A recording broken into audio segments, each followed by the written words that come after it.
At this time, we'll have the Pledge of Allegiance, and then Mr. Jackie Grider will lead us in prayer.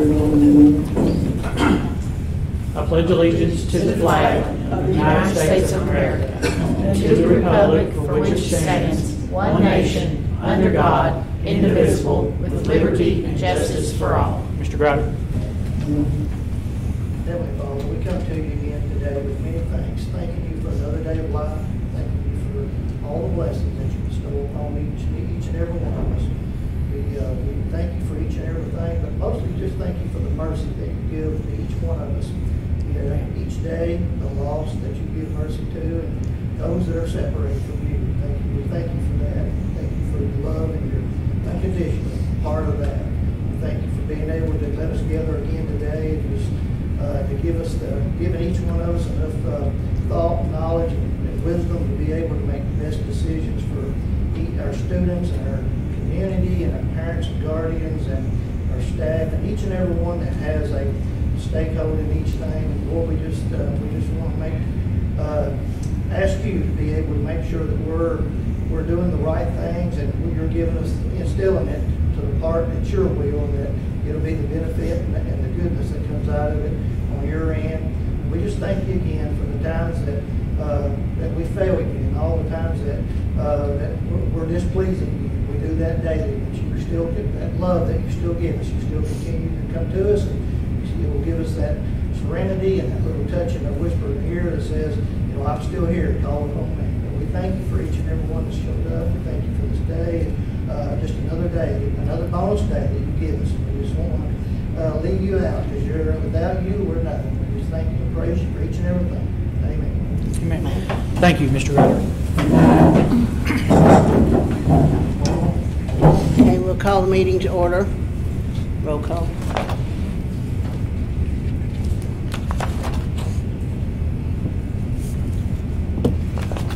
Roll call. This action is taken by calling each board member's name with the board member answering present. Mr. Murray. Present. Ms. Wilson. Present. Ms. Higginbotham. Present. Mr. Kazook. Present. And Ms. Wicker. Present. All board members present. The adoption of the agenda. Of course, this is a special call board meeting, so I could not add anything to the agenda at this point. We could strike anything, but I have no amendments or corrections to make, so I recommend the agenda be approved as presented. I'll make the motion we adopt the agenda. I'll second. Mr. Murray? Yes. Ms. Wilson? Yes. Ms. Higginbotham? Yes. Mr. Kazook? Yes. And Ms. Wicker? Yes. Public comment. Anyone have anything to say? Gripe I about? don't have one right now, Mrs. Wicker, but I may have one at the end. All right. Don't let me forget to ask. Yes, ma'am. Okay. Budget and Accounting Coordinator position, job description. Okay, board members, I know you all heard Commissioner Kinney speak at the KSBA conference regarding the ESSER funds and the American Rescue Plan funds and the fidelity and responsibility of those funds.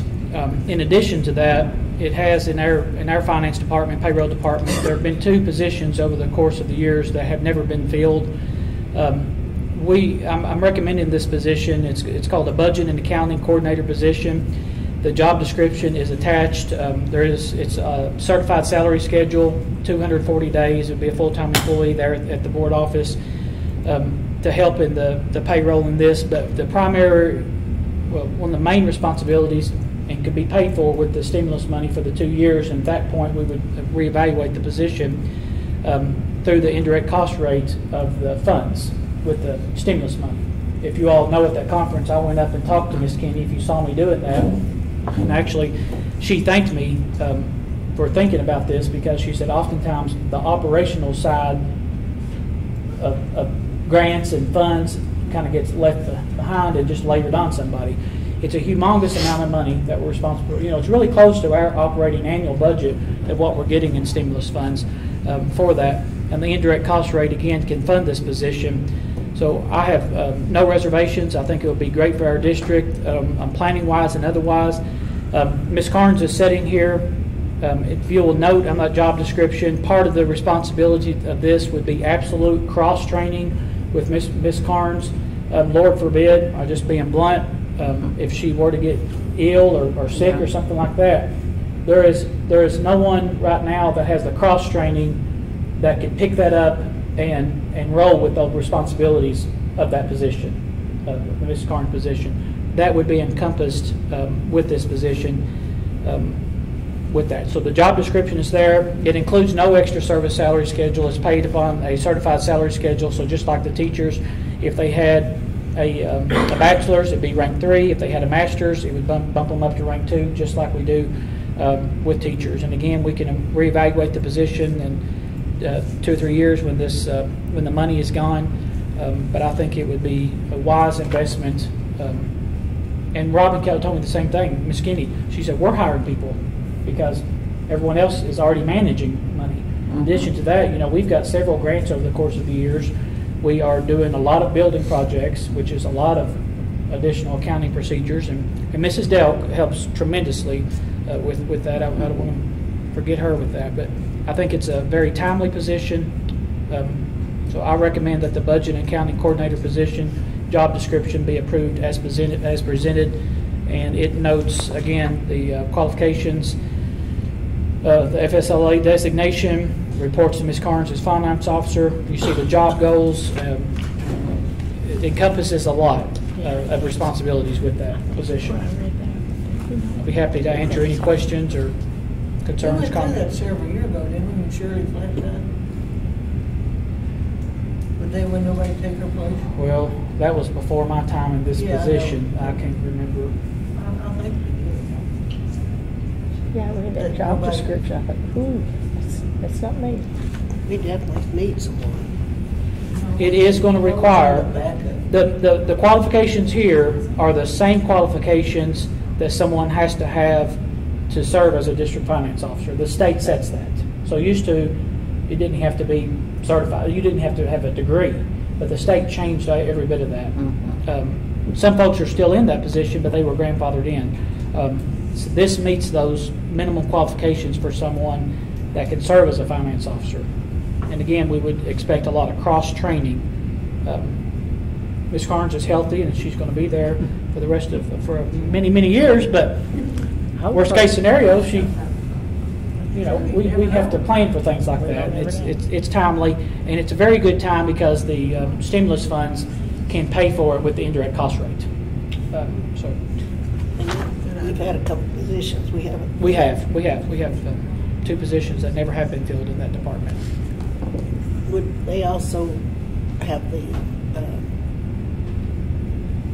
insurance like Marla does? Yeah, we have the same benefits as a employee. Yeah.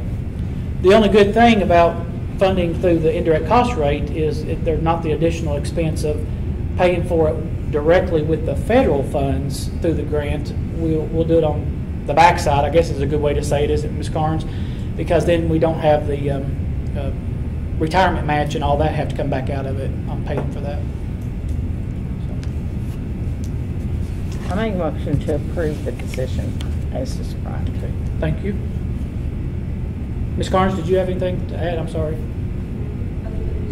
think this is really something our district needs, and I think we can do, it's going to enable us to really do a lot in the district with grants, but also to get the time to streamline our processes and improve our internal controls. It's going to have a lot of impact on our district, having that extra person to help out with those Thank things. you. We always been a plan. Thank you for sure. I second. No. Okay. Mr. Murray, Yes. Ms. Wilson, Yes. Ms. Higginbotham, Yes. Mr. Kazook, Yes. and Ms. Wicker. Yes. Thank you all. Appreciate that. Additional home hospital instructor. Okay, we currently have, in the past, we have had 2 homebound instructors. We haven't had an additional one for a number of years. So I'm asking, Russell County Schools currently only has 1 home hospital instructor.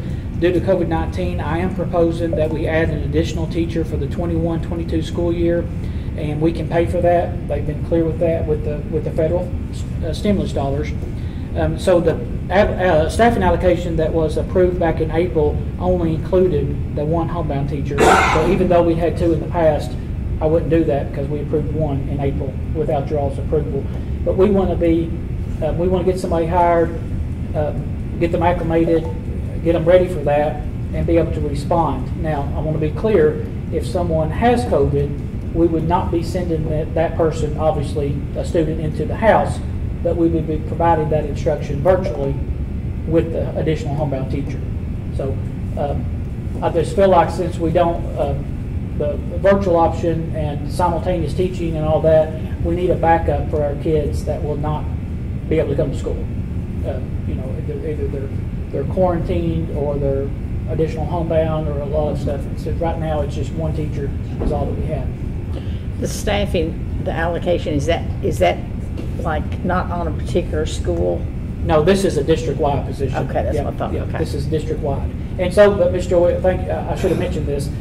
So we're not starting off the school. We don't have a large number setting right now. So I will assign that individual to one of our schools to start working with students that's there currently until such time that we have to pull them out to be homebound. So they're not just going to be sitting there at a desk waiting for students to come. We will put them out at a school to start working day one. Yeah, until such time that we need them. And again, it can be paid for with the stimulus funds. That's good. That's great. But will it be just a 1 or 2 year I would guaranteed? Yes.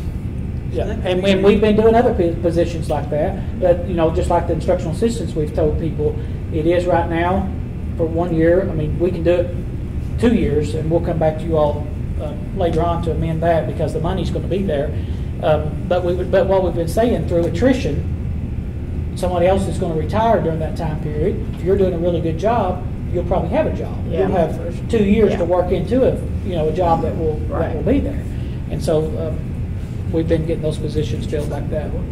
Right. And everybody is non-tenured to begin with anyway. Nobody's promised continual employment. So, but yes, they will be told up front that as of right now, this allocation is just for this year.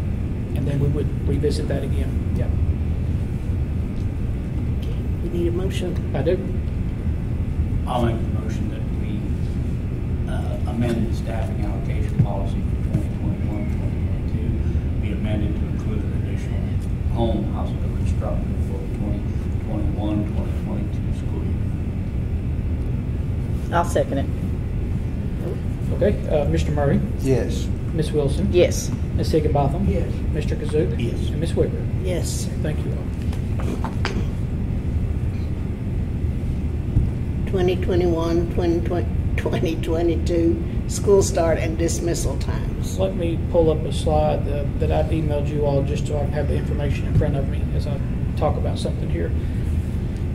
I'll be the first one to say this has garnered a lot of attention, and that's fine. I've had emails from parents, and that's good. I think we can all agree.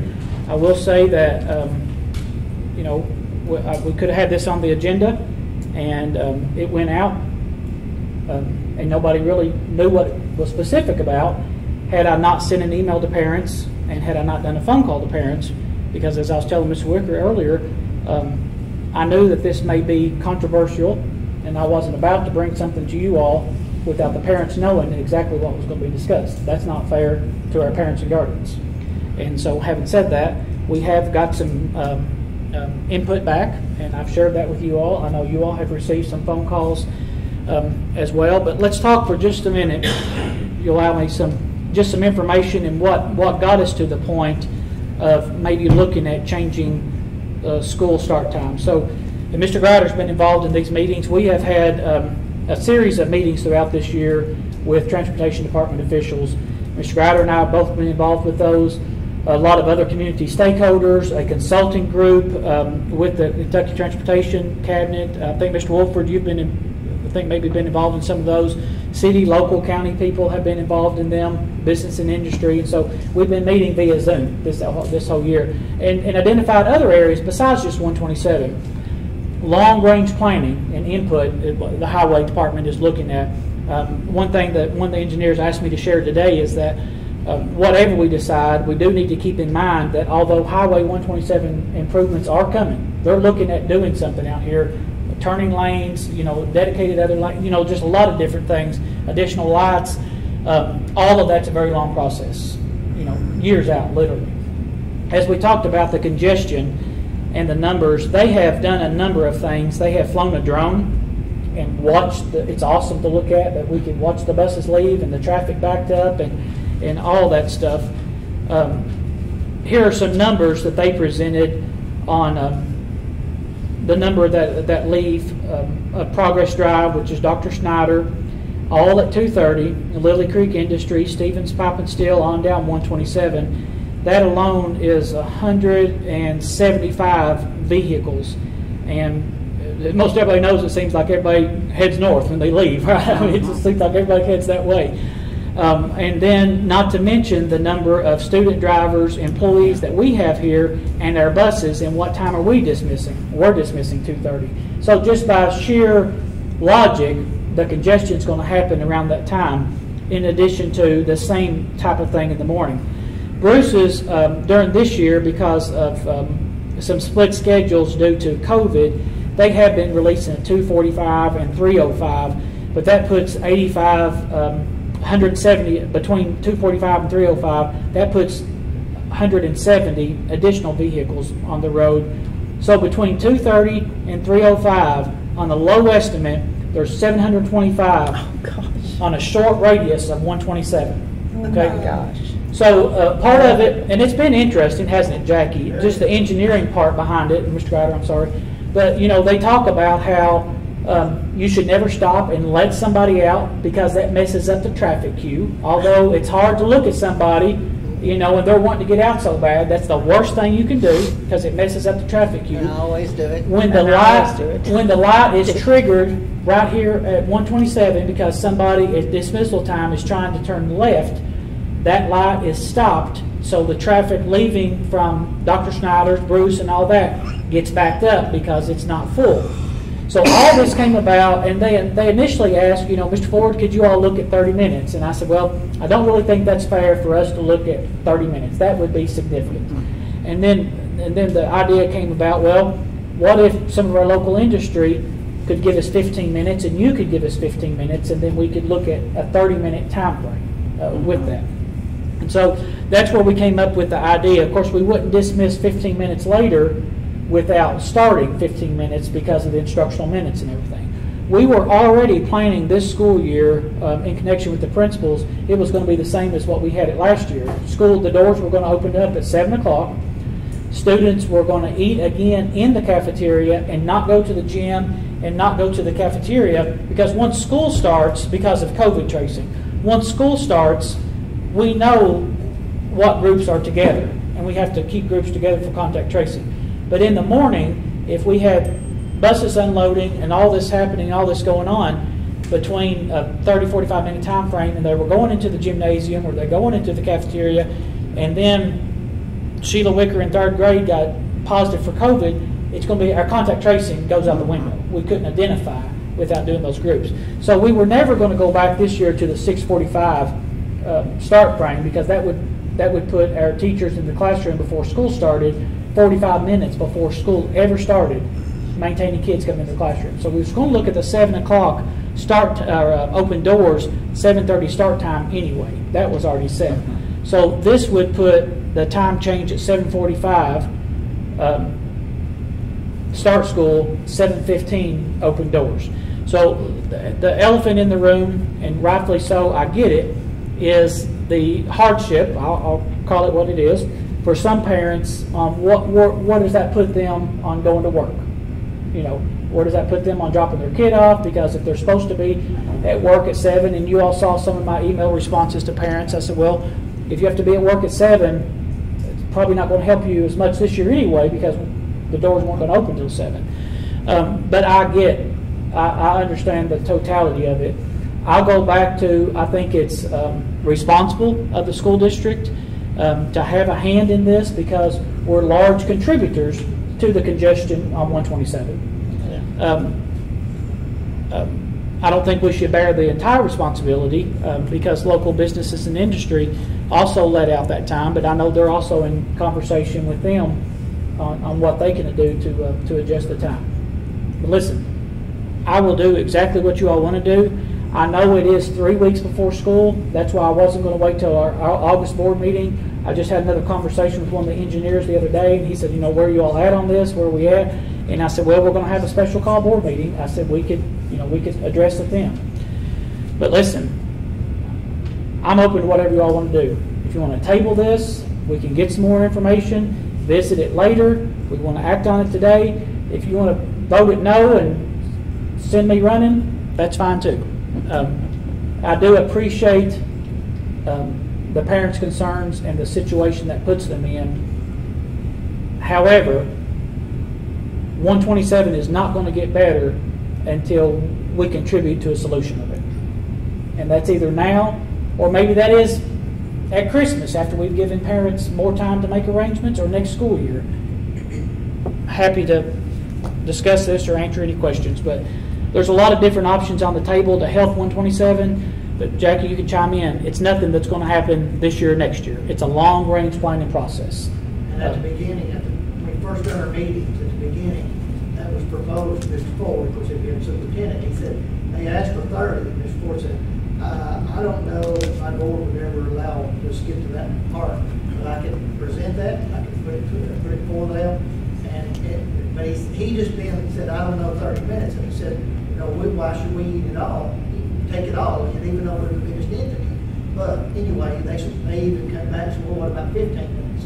So Mr. Ford said, I can present that to the board, and I will go on whatever flavor they decide they want to do. So they've kind of been pushing him a little bit from the backside of it, but it's still going to be a process before they start thinking about either a 2-lane both sides and fixing the turn lane. So we've got a large problem. Yeah, we do, and we get calls to present both sides. Mrs. Delk takes calls. I've taken calls of community members, of parents complaining. Why can't you all get out there and do this, or that? Well, number one, school employees can't get out on 127 and direct traffic and stop traffic. At the end of the day, if Mr. Murray's driving down 127 and stops and lets the high school people out, I can't stop him from doing that. People just do that stuff. So we have no control of that, but we do get a lot of complaints about it. It's an issue, and maybe right now it's too quick to jump into this solution and this. I don't know. Research supports, especially for middle school and high school students, to start earlier. To start later, but it's a lot either way. Well, I had an interesting conversation with the lady. She called. She said, "Why don't we start at 9?" And I said, "Oh well." And what time are we going to get out? She said, "Well, the same time." I said, "Well, where did 9 o'clock come from?" She said, "Well, my kids don't like to get up early." Well, I did also. I call that retirement. I did also reach out to Mr. Ellis and Mr. Carpenter because of athletics. That's 15 minutes later. If that caused the issue of getting to a team somewhere, both of them confirmed there would be no issues. Even before I sent it out to all the employees, I let the principals know and allow them to give feedback. They didn't have an issue. I've not had any emails back from employees because I did not want people. Again, I didn't want employees. I didn't want our parents to know that this was going to. I wanted them to know that this was going to be discussed. Yeah. I didn't want them to. I told them I didn't want the board meeting to be the first time you heard it. That's not fair. Although it is a quick turnaround, but this is a special meeting and we're starting school in less than 3 weeks. So we either need to make the decision, or you all make the decision. We can table it, vote to do it, or vote it down. Well, I think we definitely, something needs to be done with the traffic, because it's, there's a lot of wrecks too. There is a lot of wrecks. There's a lot of, they actually highlighted some of the wrecks, didn't they, Mr. Grider, on 127. Several ways. Yeah. Mr. Ford, can I ask a question? Yes. I'm totally for that changing start time, and having a kid go through the schools and be a driver exiting here. Yeah. I would always say, go to the light. Make sure you exit at the light. That's right. Because Yep. it is crazy. It's a scary It spot. is scary. I think the biggest concern, after that call went out, I did get some calls, and I think it was just the parents who had to be at work at 7. I just wondered if if we had availability, maybe to pay a staff member at each school to be there at 6:45, or, Well- I think the public would jump right on it. Yep, that is But I don't know, a, I'm just asking, No. that was just my concern, that was. that's the first not thing a, I heard from that. that's not the same question that this lady right here had already asked me. We talked about But that my today. response to that was, and that might be why we need to table that, I'm not prepared to answer that in absence of giving respect to my principals on, tell me how that would look in your building. Yeah. Which might be another good reason to table it right now. Because I'm not, the principals are scattered right now. They're at KESA, Mrs. Blankenship's out of town for training, and I've been communicating with them via text and phone, but I've not had that get together. What I couldn't have that turn into, though, is a free reign for 6:45, the doors are still wide open, because that would be an hour before kids will ever start the class at 7:45. But we can pay for somebody to do before school, just like we do after school. I just didn't know That's that not was an an issue, option. and certainly an I option. wondered about that too. Yeah, certainly an option. I don't know how that would look on numbers. We would still need to space them and Yeah. keep them, I can't have everybody together at once because that blows contact tracing out the window. But that's, have you and Tanya been talking to? We should. Did you talk to her for that? But that is something, but I am not, and thank you, actually, I was going to mention that. Thank you, Ms. Tanya. Well, I was thinking when kids riding the I mean, bus. you can solve a lot of that problem with no driving. Yeah, but that's another good Yeah, issue, yeah. but I can't answer that. Yeah. I'm not gonna answer that in absence of having a conversation with principals No, on and I what would that respect look you like? too. I was just Yeah. saying, would that be an option? I thought of it too. If we had people willing to. And I think it would be. I think we would have staff to come in I and do would that. think so too. And so, excuse me, that would precipitate X amount of kids going to X amount of areas in school, Right. okay? And that would give parents time to get to work, but then the main gist we would still need, unless you have to, folks, please don't bring them until that 30-minute time frame, and we would start. But please don't, let's not act on that today. Take advantage. Absence of me not Yeah, getting to people talk to bring them on principals. election day when they need to go to school. But if we don't decide today, No, they don't know what's then it'll be going on. after school starts. Well, we could do this, with your all's blessing. We could table this today. I could go back and get with the principals, tell me what that's going to look like. If we think it's a go, I could still let everybody know this is what we're proposing, and we could officially do it on the August, 16th? Yes, I don't know what the next. It's 2 or 3 days before school board Yeah. meeting, but then we would all be, it wouldn't be official, but we could all feel pretty satisfied that plan was going to work. I think that'd be good. Most people don't know Ronnie Sparks that used to teach at Jabez. He used to come early because of the time difference between where he lived and Russell County. But he would take the kids that came early into his classroom and put them to work, doing whatever that he had to do. But it worked then. And really, the issue remains, certainly, the main issue is elementary age students. Yeah, Right. Yeah. And we do Right. need to try to do everything we can. Yeah, but I couldn't, I'm all for accommodating our working parents. I hope you all realize that. That's why, I didn't want to do this without letting people know. But I can't, at the same time, we can't fathom that the whole school is just going to be turned open at 6:45 because we would not have staff to accommodate that. But Tanya, thank you for bringing No, that up and because I was going to didn't mean mention that. I didn't mean it. No, I know, but in that for those respect. parents that absolutely need to, I think we could probably find somebody at each school or X amount of people at each school. We'd pay them, and then we would just know that we would do that. And that would accommodate the working parents.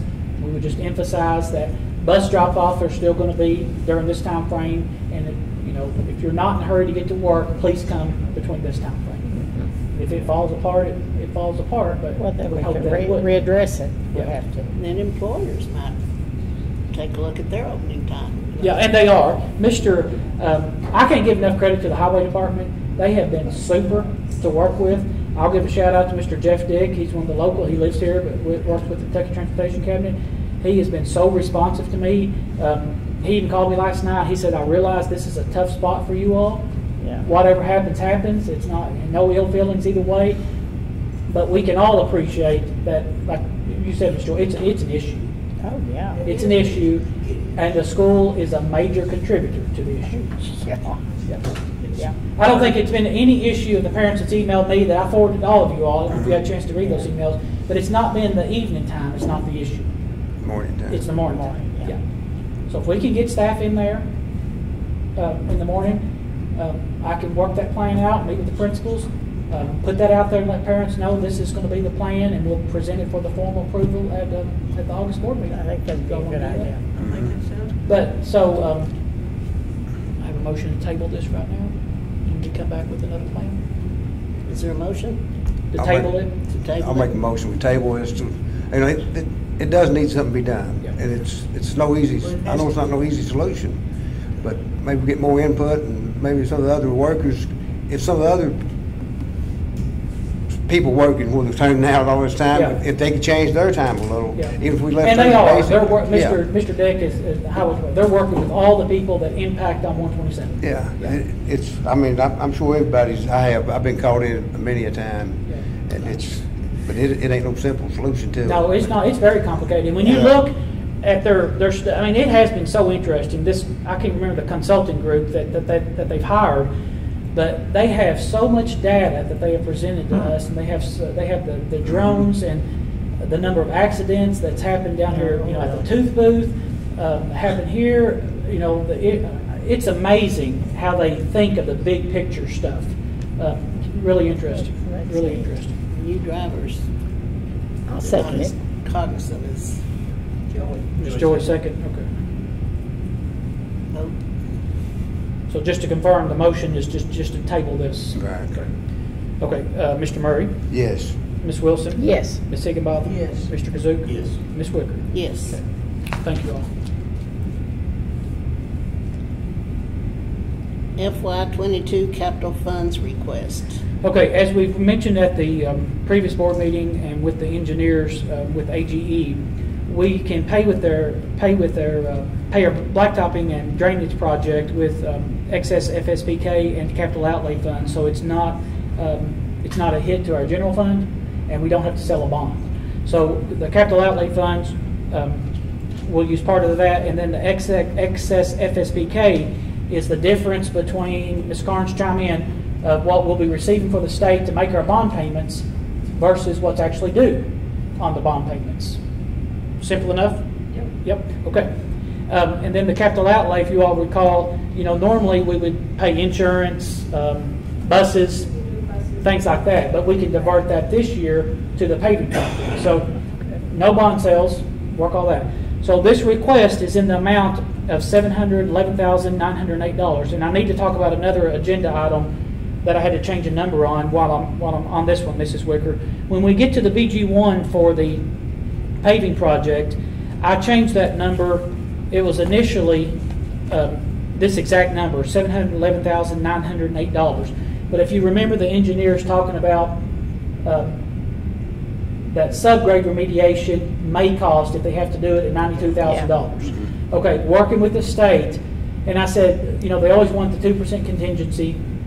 They did not want me to put a $92,000 contingency in the BG1.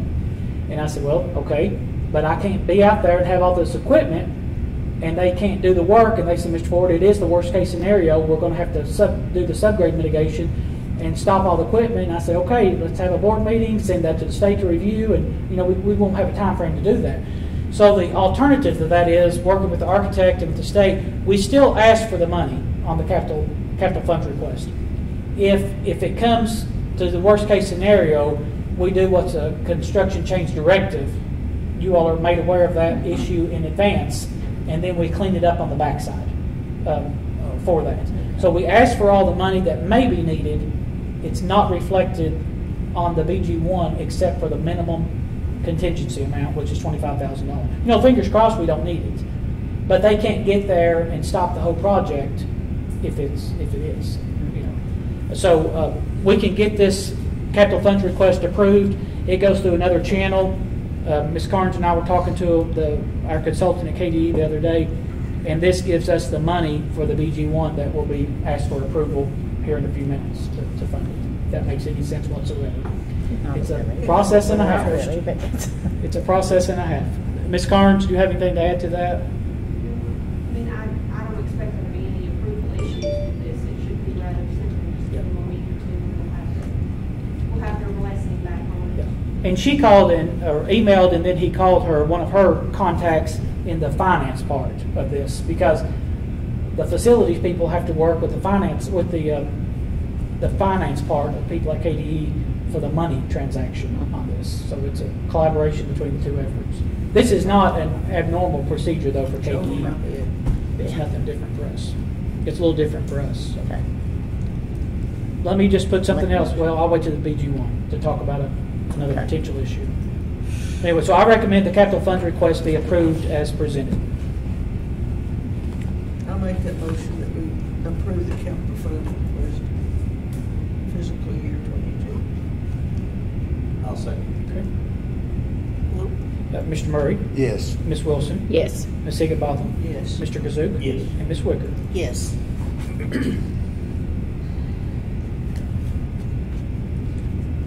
BG1, Russell County High School A&C paving and drainage project. Okay, we're so excited about this. So attaches the BG one for the Russell County High School A&C and paving and draining project with the total project cost of $618,215. The one that you all initially had attached to your board packet yesterday was over $700,000 because it included the $100,000 contingency for that issue. This includes the architect, engineer, and construction management fees. I do want to note that the minimum construction management project cost is $2 million unless a waiver is requested. So I can write a waiver with your all's permission, since Branscombe is already on site, and they can continue to provide construction management over this site. This project is, it's tied into the blacktopping that we did with the new ATC, and it's going to impact what we're doing with the middle school. So it's all tied together. One issue that I do just want to bring out, we hope it's not an issue, but this has to go through KDE approval. But we're shooting for fall break, obviously, for this campus. We don't need, if we had to phase it, it'd be tough, Jackie, wouldn't it? I mean, it'd be extremely tough during school to relocate. Yeah. I don't know that we could. So if fall break, number one, if it's not went through KDE channels quick enough, which using this funding source, it should be well. But let's say it's raining or something that week, it's just shut down. A backup week would be Thanksgiving week, but I would need to go ahead and change the calendar and take off that Monday and Tuesday, and we'd have to add that on later. So come that time, so it would be a whole week off that week. Right now, we're off Wednesday, Thursday, and Friday, but they would need Monday and Tuesday to do this blacktopping project. So I just want to put that on people's radar. Yeah. Is it possible these are misprint on that $2 million for project construction manager? I mean, that's 3 times what the whole total project would be. No. That is, unless we request a waiver, the project has to cost that much. Yeah. No, that's not. Okay. That's nothing that this project is not that, nor that's their cost. Oh, okay. I'm saying it's misleading there. It looked like we're spending because three times what the project was. because it's $618,000 and not $2 million. We have to request a waiver Right. for the construction manager. Yeah. Yes, I'm sorry. I probably didn't word that very well. So just keep that on your radar. Worst case scenario, we may have to do it Thanksgiving break if fall is mild and the asphalt plants have not shut down, because you have to have a certain temperature. Yeah. If that doesn't happen, we would shoot for spring break. If that doesn't happen, we would do it in the summer of next year. But regardless, we'd be ready and have a plan. So that's kind of what we're looking at on time-wise. So you'll see of course, Mr. Gooch that was here last time is running the point on this project. You see those costs. We went with that $505,000. Construction contingency, $25,000. Architect engineer fee is $30,000. Construction management $56,000, and then again paid with the capital outlay funds. A total project cost of $618,215 and a nickel. So I recommend that the BG1 for Russell County High School and A&C paving and drainage project be approved as presented, and authorize Superintendent Ford to request a waiver to use construction management on this project. And that simply consists of me writing a letter to the Kentucky Department of Education. They approve that internally. It doesn't go to the state board or anything like that on that waiver request. I'll make a motion to that effect. I don't want to read all that. I'll second that. Okay. Mr. Murray, Yes. Ms. Wilson, Yes. Ms. Higginbotham, Yes. Mr. Kazook, Yes. and Ms. Wicker. Yes. We've been having a lot of meetings about that. They're just about, as soon as we get the green light for BG1 and they get approval, they'll be ready to send out the bids and everything with that. They're working, they've been ready. BG1 security vestibule for Russell Springs Elementary School. Okay, so House Bill 352 was in the 2020 budget bill. We've had this money for a little while. It included an allocation of $83,995 for Russell County in security funds.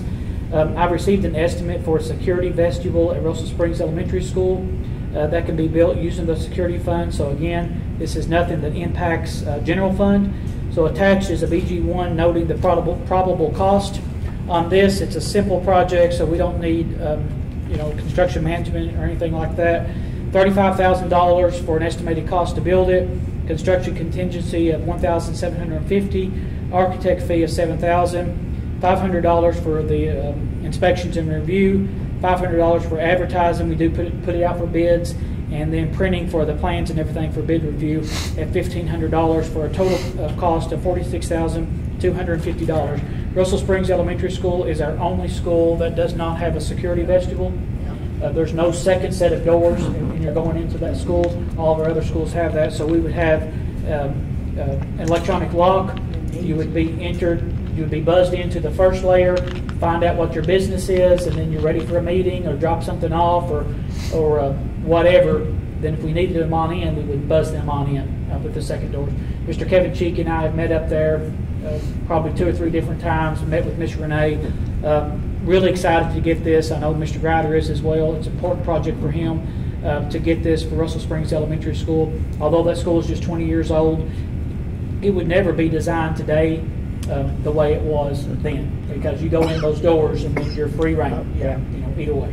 But this is great. Kudos to Senator Wise at that time. He was a big proponent of these school security funds and getting that passed. So we will have money to work on keys and some other projects that I'll bring back to you because this will not spend all of our school security funds. So, I recommend the BG1 for security vestibule at Russell Springs Elementary School be approved as presented.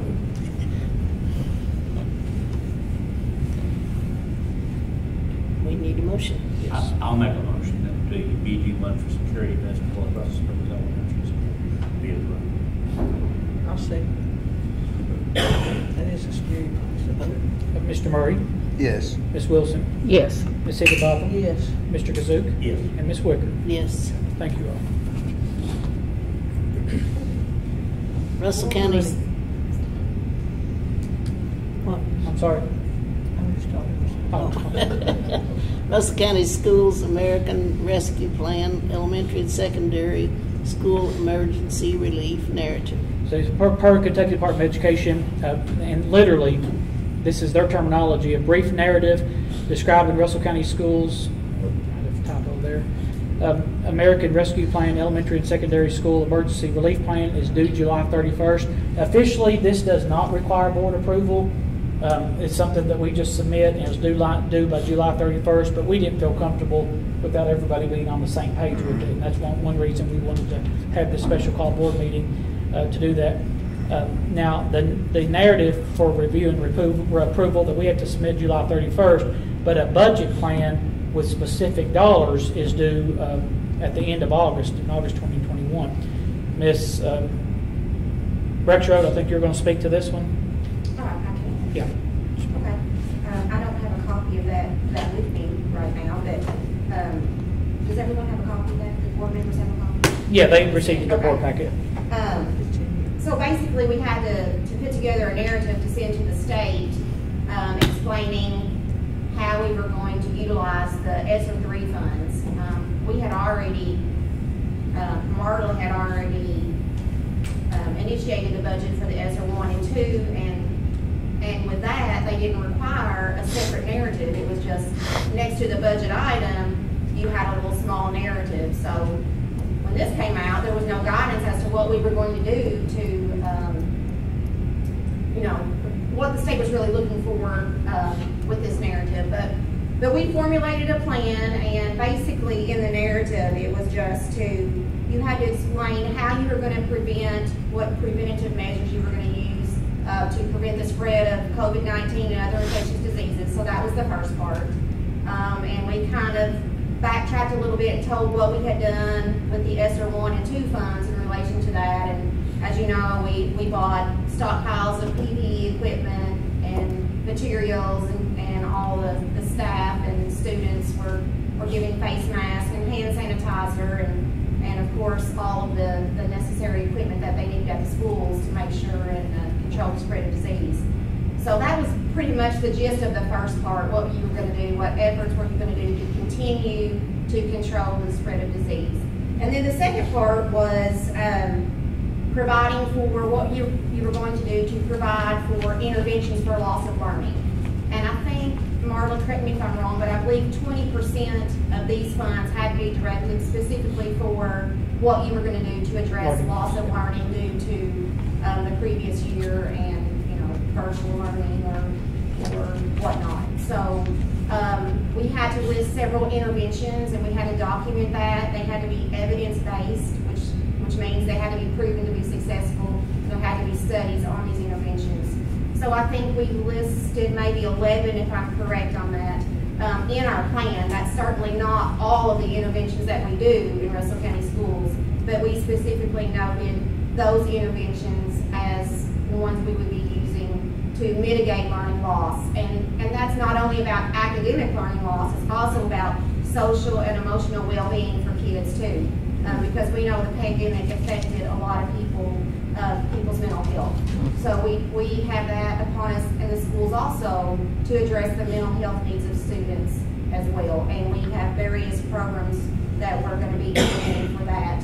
And we had already last year hired a new mental health counselor in the schools, Michaela Vaughn. I think she's still Vaughn, right?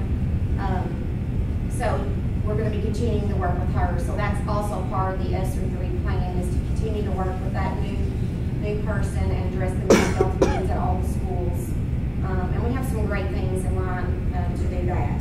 And then the last portion, help me out, Missy, it was prevent, develop, and respond to. Yes, and then how we were going to respond to continued issues with COVID and or academic and social and emotional concerns. And that was just pretty much a summation of some of the interventions and how we were going to utilize those. And then also encompassed in that last part was a plan for spending the remainder of your funds. And so we listed some items there at the end, a bulleted list, and you can see those. And that's certainly not an inclusive list of everything. Those were just some main criteria that we knew we would be allocating funds for those as well.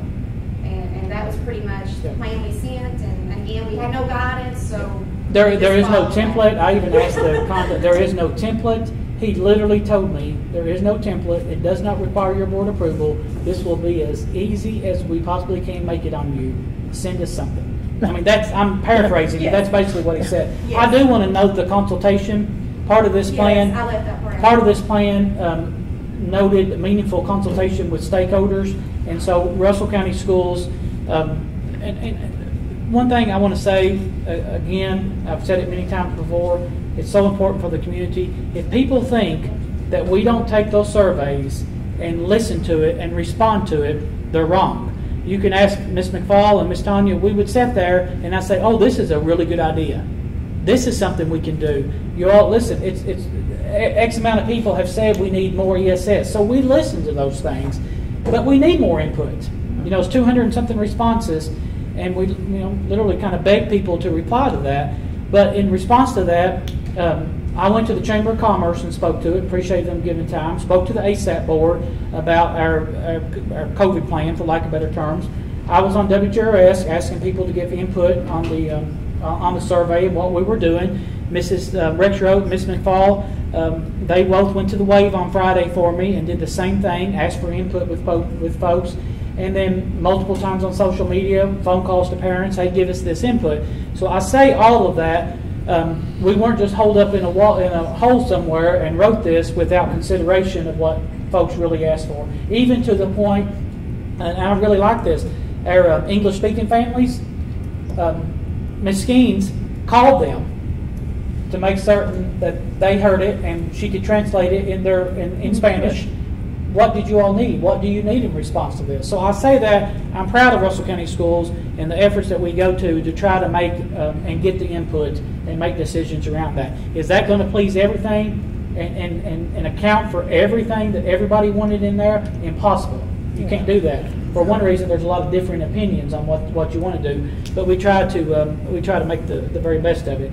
But it was a lot of good conversations and a lot of good input that we got of that, and I appreciate Ms. Rexroth and Mrs. McFall's time spent on this. And the next one, well, I will ask for board approval of this. So, and another thing that's not in here, again, we're staying with our current. It's on the masks are required on school buses, but they're not required for school employees or students. Just like I told the subs Tuesday morning in sub training and again this morning, if you're not vaccinated, I encourage you to get vaccinated. If you're not vaccinated, I encourage you to wear a mask inside our schools. Or if you are vaccinated and wear a mask, that's great too. You know, we're welcome and open to all of that, understanding that everybody makes their own decision at this point. There may come a time that it's an executive order or it's some other kind of mandate, and we would have to address that as of now. It's my understanding that the governor's press conference that he had today, of just what I'm getting through, that he did not issue a mandate today as well. Just another really strong recommendation that masks are worn, and we would continue to encourage that. So as of right now, this plan only includes required masks on the school bus, not in our classrooms or anybody else, but we would certainly encourage and would welcome that as well. So any questions that you all have with this? Again, I appreciate their time. So I recommend, I'm sorry. Said good job, John. I recommend Russell County Schools American Rescue Plan Elementary and Secondary School Emergency Relief Narrative be approved as presented. And then we send this to a specific mailbox at KDE. Just now went off. Well, I'll make that motion. I'll second Mr. Murray, Yes. Ms. Wilson, yes. Ms. Higginbotham, Yes. Mr. Kazook, Yes. and Ms. Wicker. Yes. I like the part about upgrading the science labs. Yeah. Particularly too. Talk on the next one. So the next one is the safe return to in-person instruction and continuity of services plan. This again is nothing that KDE said that it had to have board approval, but we just think it's important that these plans are presented to the board publicly. You all give your blessing to them. We did not submit this to KDE. They did not approve this plan. It goes on our district website, is what the requirement of that. This time I'll let Ms. McFall speak to the highlights of this. This plan, I think the most important thing to note about this plan is it is fluid. Just like Mr. Ford says, you know, things are changing day to day. We are following all the mandates as of today, and it's reflected in this plan. But if things change, then this plan will be revisited. It is revisited at a minimum of every 6 months, but I think we all know with the way the world is right now, it will probably be 4 or 6 months. It essentially had 3 sections in this plan: maintaining health and safety, and part of that Mr. Ford has already talked about. Mask on the bus, it's not required in the schools, so that's what we'll go with. CDC guidelines do require that nursing staff still wear PPE when they are visiting with anyone that needs their services, so that's noted in there as well. We talked about physical distancing. We all know that space is an issue, but it's very important still. So we're just letting people know these are the recommendations, not the mandates.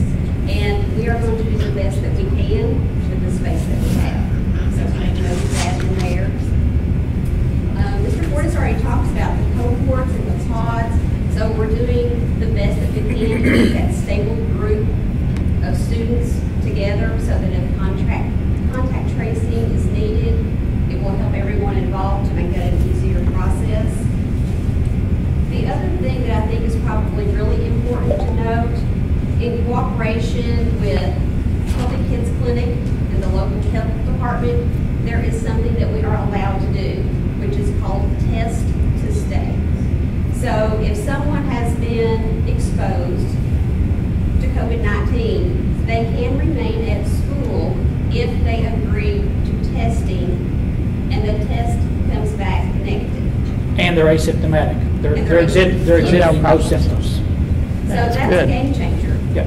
I I like mean, so they that. will not automatically have to go to that 7 to 10 day quarantine if they agree to follow these guidelines. And so they can stay in school, whether it's students, whether it's staff. We would not do that in absence, of course, of parent permission or guardian permission. And we're still waiting on a little bit of further guidance, but the health department told me they don't think it's going to be 7 days of testing. They think it will be 5 days of testing. So just a real quick example. We're all at school. I'm positive. You all could all stay in school, say it's Wednesday. You all could come back to school tomorrow on Thursday. You wouldn't be automatic quarantine because we all sit together in the classroom.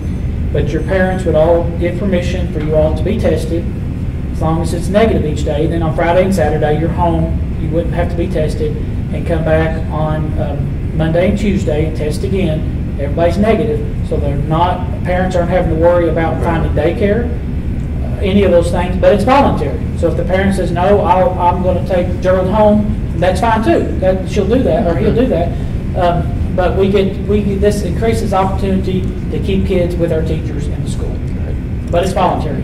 Another thing that makes me feel good, for employees can do the same. So if they've not had the COVID vaccine and they've been exposed, I will allow the 3 emergency days, but you know the emergency leave has expired.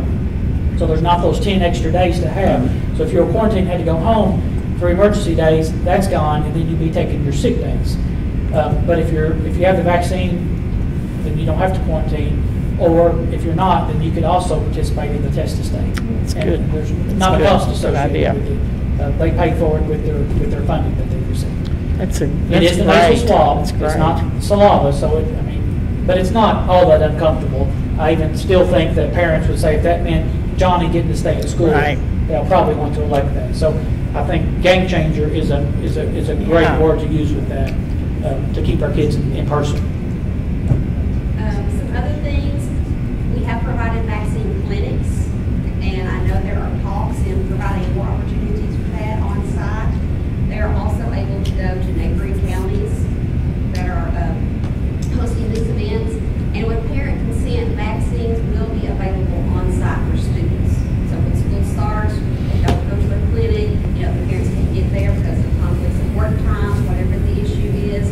If they sign off, they give consent, they give permission for their students to receive on-site vaccinations. That's still going to be a possibility as well. The second part of this plan was ensuring continuity of services. And this basically goes back to a lot of things that Ms. Tanya was talking about.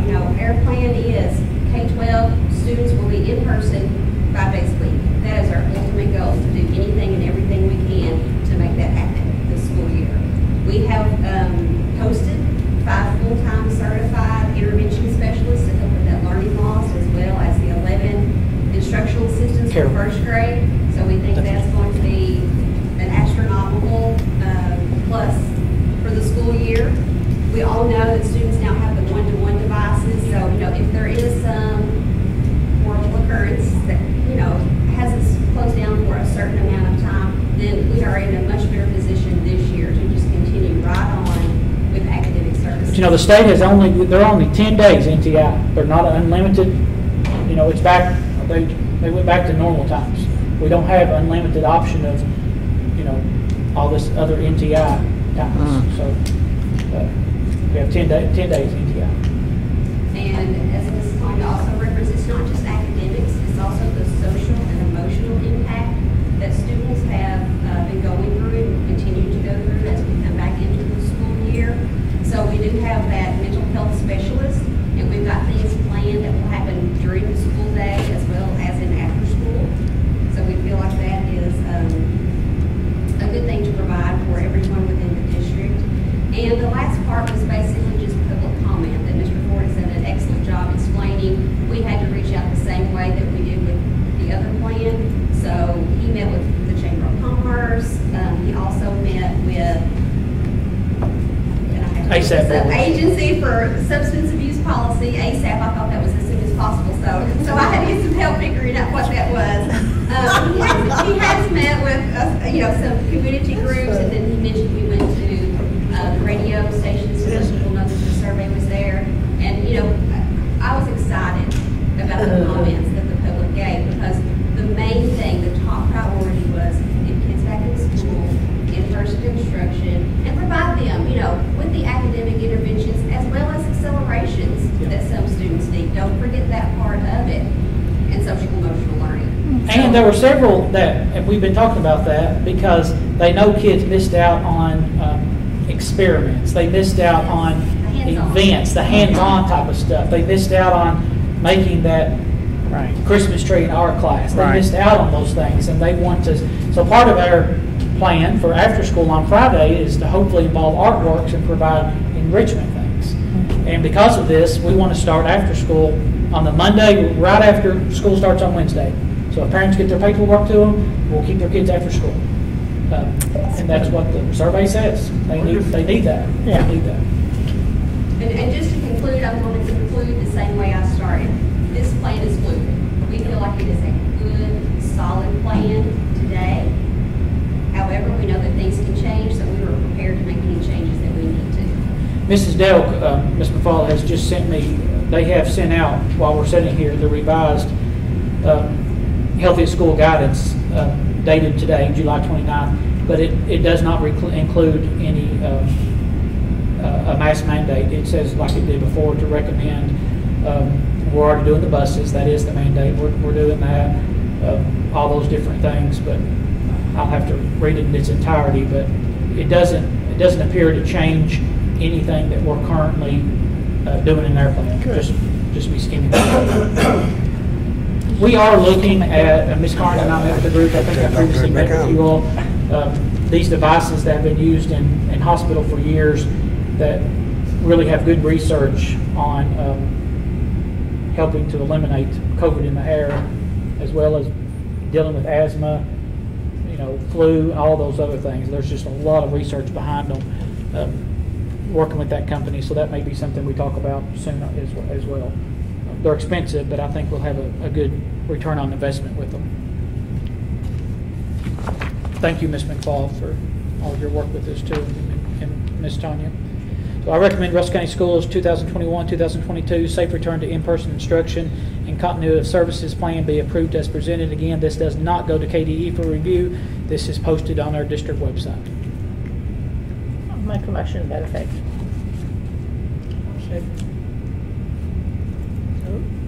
Mr. Murray, Yes. Ms. Wilson, Yes. Ms. Higginbotham, Yes. Mr. Kazook, Yes. and Ms. Wicker. Yes. Before we close, I do want to remind everybody of our open house for the new center on Sunday from 2 to 4. Mr. Onion, it's changed a whole lot since you and I walked through there. Are you going to be able to come Sunday? Well, we plan to be there. Good. I want to show you this table before you leave. The anatomage table is in, and it's out of this world. It is. But please, we welcome everybody's attendance. We're so, I know John went with us a few weeks ago, and it's even kind of fine-tuned stuff since you've been in there, John, but we're really, really excited, and we want the community to be excited about it as well, because we wouldn't be having an open house on Sunday had it not been this community support on getting us that Work Ready Skills Initiative grant. So we hope to see everybody on Sunday, 2 to 4.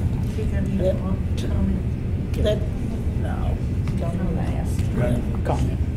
That table he talked about is just pictures of it. It's astronomical. It is. Mr. Onion. Bear with me because some of my questions are just because I didn't quite hear what was said. But for the budget accounting coordinator, what sounds like a great idea, after paying for it with stimulus plans or funds. You can do that for 2 years. Yeah. Are we going to have the funds? Because it seems to me we could use it forever. I would expect that we would keep this position. That would be my goal and my direction. But, evaluating positions is not something that we don't do anyway. And so that would be a conversation that we would have, with the board. But it would be my intent and hope right now that we would have this position. And I think you called it the homebound instructor. We want to have 2 this year. Right. Was 1 sufficient prior to COVID, which doesn't include last year? We had to have, oftentimes we would employ regular teachers, and they would go out during the day. And the additional. What Yeah, you need. because we would have maybe a big uptick of flu or something like that. But I also want to be clear, as of right now, if somebody is quarantined and we're providing a homebound instruction, just because everybody thinks we always wrap our heads around funding, we would be doing that because that's the right thing to do. It's still an absence because they're not on homebound, because there's not a medical condition, because they're quarantined. So you get a homebound application because you have a medical condition. Quarantine in and of itself is not. You're waiting to get sick, or hopefully you don't get sick. So we would provide help because that's the right thing to do, and the kid didn't ask to go home. And so that's part of the plan with additional homebound instruction. The school start dismissal, I'm with the person who said 30 minutes. And I appreciate, Mr. Ford, that you mentioned, because I've probably read some of the same studies, that for the older kids, middle school, high school, doesn't matter what time they go to bed, they don't wake up till 8 o'clock. They may be physically up, but they're not awake. Research supports that. You know, so. It does. And I realize for people who are going to work at 7, all those things create problems, but I'll leave it to you guys with your insights to solve that problem. Does the ANC have a security vestibule? Yeah, the second set of doors. Is there out there? Yeah. Yeah.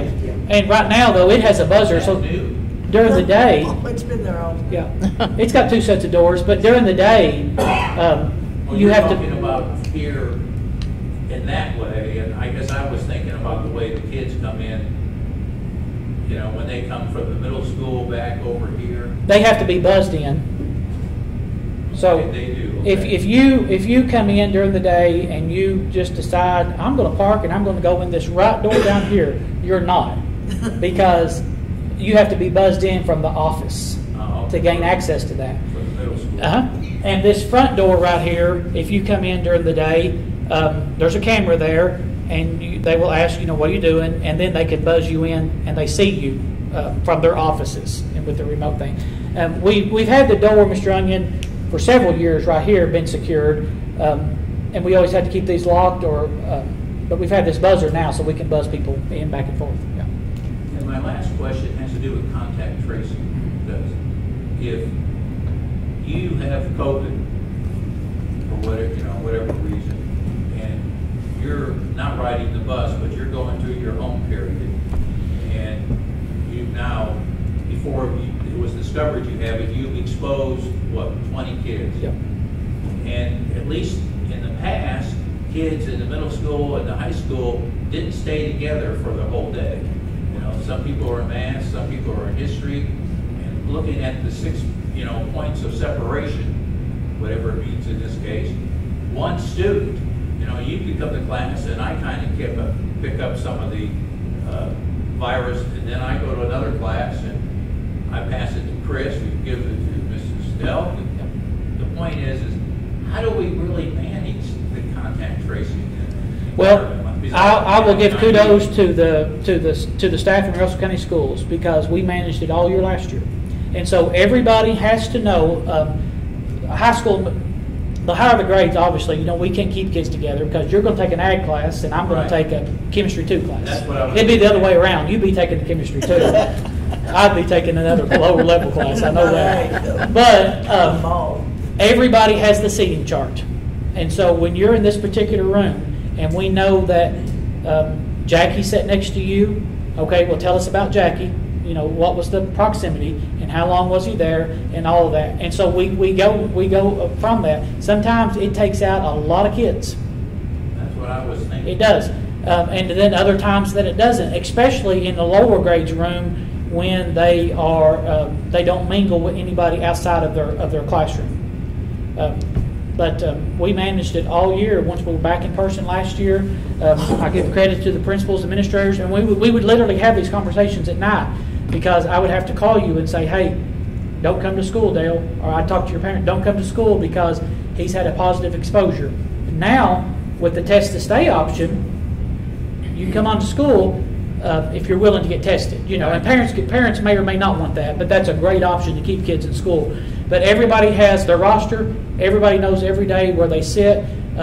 even if we go to lunch and I'm sitting close to Mr. Gazook in the classroom, when I go to the library, guess who I'm sitting close to? Is Mr. Gazook. Because it's important to keep that whole group together and to limit the spread if somebody were, and we can identify who that person was with. How many days post do we have to do testing, and how long does it take to get the test results? The test results are almost within 10-15 minutes. They're done. It's the immediate what is it, PCR? I'm going to say it wrong, but it's the rapid test, and they already have 50,000 stocked. Cumberland Family Medical ready to disseminate with that. And I've had the conversation with the health department to finalize that plan.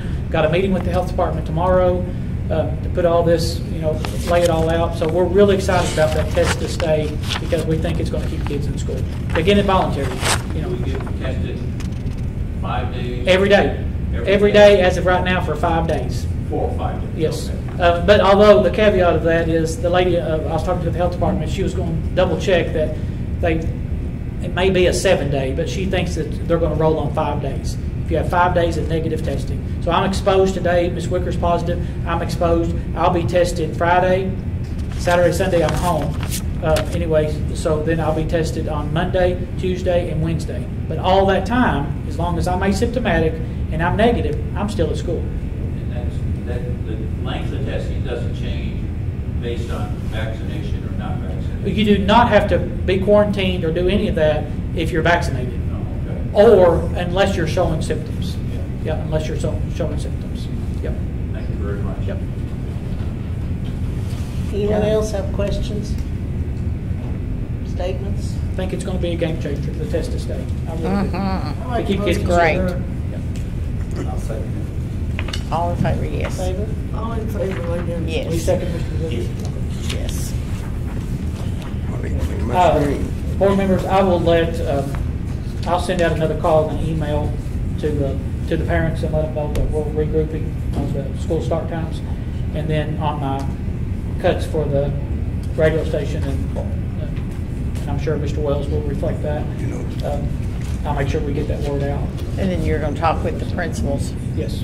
Okay, sounds good. And I'll have them Take it together to other next people week. shutting down, if they change their time, it affects the people just the same. They say there's I mean, 30 days. it'll work out.